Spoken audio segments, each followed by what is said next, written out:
شروع کرتا ہوں میں اللہ تعالیٰ کے نام سے جو بڑا مہربان نہایت رحم والا ہے۔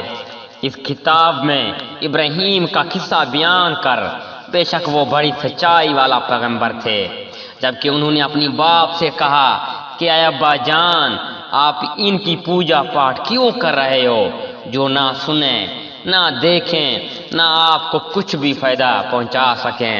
میرے مہربان باپ، آپ دیکھیے میرے پاس وہ علم آیا ہے جو آپ کے پاس آیا ہی نہیں، تو آپ میری ہی مانیں، میں بالکل سیدھی راہ کی طرف آپ کی راہبری کروں گا۔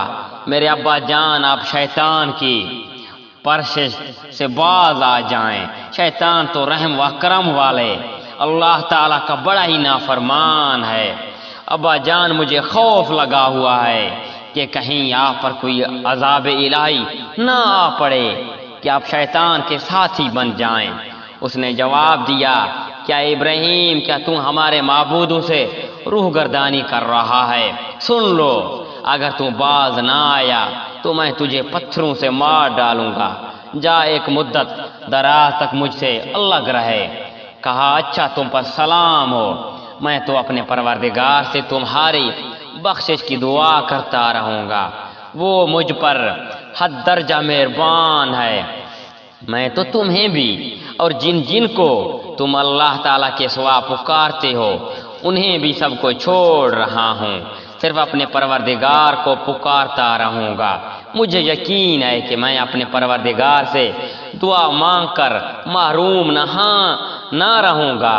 جب ابراہیم ان سب کو اور اللہ کے سوا ان کے سب معبودوں کو چھوڑ چکے تو ہم نے انہیں اسحاق و یعقوب عطا فرمائے اور دونوں کو نبی بنا دیا، اور ان سب کو ہم نے اپنی بہت سی رحمتیں عطا فرمائی، اور ہم نے ان کے ذکر جمیل کو بلند درجے کا کر دیا۔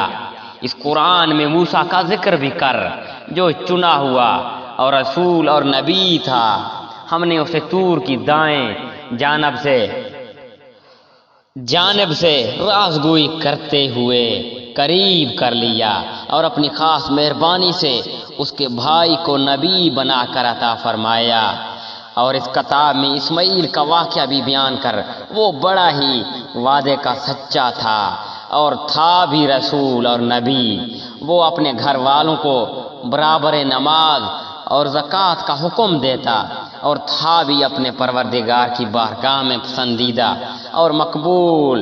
اور اس کتاب میں ادریس کا بھی ذکر کر، وہ بھی نیک کردار پیغمبر تھا، ہم نے اسے بلند مقام پر اٹھا لیا۔